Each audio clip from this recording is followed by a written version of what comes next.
नमस्कार. लोकात्मा न्यूज चॅनलमध्ये आपले हार्दिक स्वागत. बातमी आहे अंबड येथून. लोकात्मा न्यूज विशेष भाग 3. राम लांडेला वाचवणारे ते अदृश्य राजकीय हात कोणाचे? शहरात बिनधास्त वावर असतानाही पोलीस ढिम्म.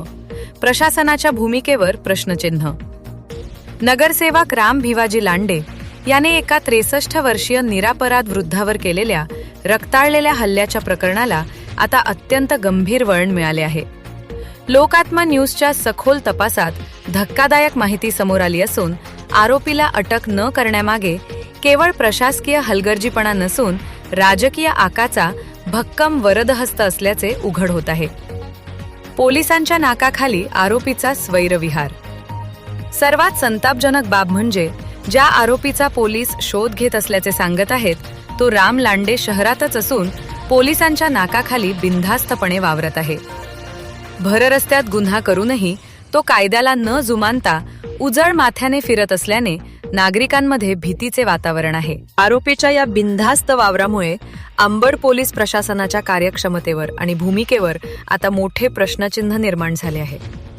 पोलीस खरोखरच हतबल आहेत की जाणून बुजून डोळेझाक करत आहेत, असा संतप्त सवाल जनता विचारत आहे.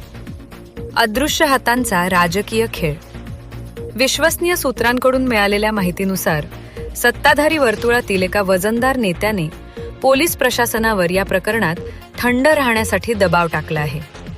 सीसीटीव्ही फुटेज आणि प्रत्यक्षदर्शी साक्ष असतानाही पोलीस आरोपीला पकडण्याऐवजी केवळ शोध घेण्याचे नाटक करत असल्याचे आता स्पष्ट होत आहे. कायदेशीर पेच आणि हद्दपारीचा स्टे.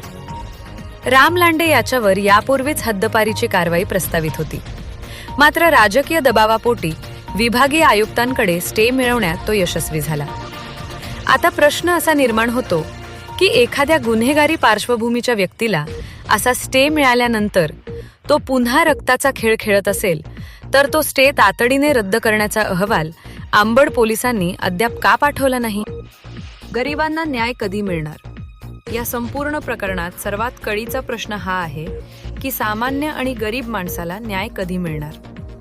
एका बाजूला सत्तेची ऊब असलेले बाहुबली आहेत, तर दुसऱ्या बाजूला रक्ताच्या थारोळ्यात पडलेला एक हतबल वृद्ध. पैशाच्या आणि राजकीय वरदहस्ताच्या जोरावर गुन्हेगार मोकाट फिरत असताना पीडित कुटुंबाला केवळ आश्वासनेच मिळणार का? प्रशासनाला लोकात्माचे जळजळीत सवाल. 1. आरोपी शहरात बिनधास्त फिरत असताना पोलीस त्याला अटक का करत नाहीत? 2. पोलीस प्रशासनावर नेमका कोणाचा दबाव आहे? 3. पीडित अवधूत टाक यांच्या जीवाला धोका असतानाही त्यांना पुरेसे संरक्षण का दिले नाही? 4.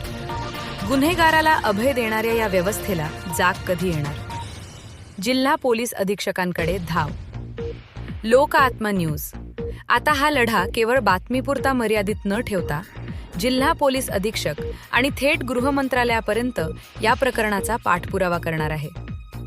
कायद्याचे राज्य हे गुंडांच्या मर्जीवर चालणार नाही, यासाठी लोकात्मा शेवटपर्यंत लढणार. गुन्हेगाराला मिळणारे राजकीय संरक्षण आणि पोलिसांची निष्क्रियता लोकशाहीसाठी घातक आहे. आम्ही त्या अदृश्य हातांचा चेहरा समोर आणल्याशिवाय शांत बसणार नाही. संपादकीय लोकात्मा न्यूज. पुढील भागात पहा.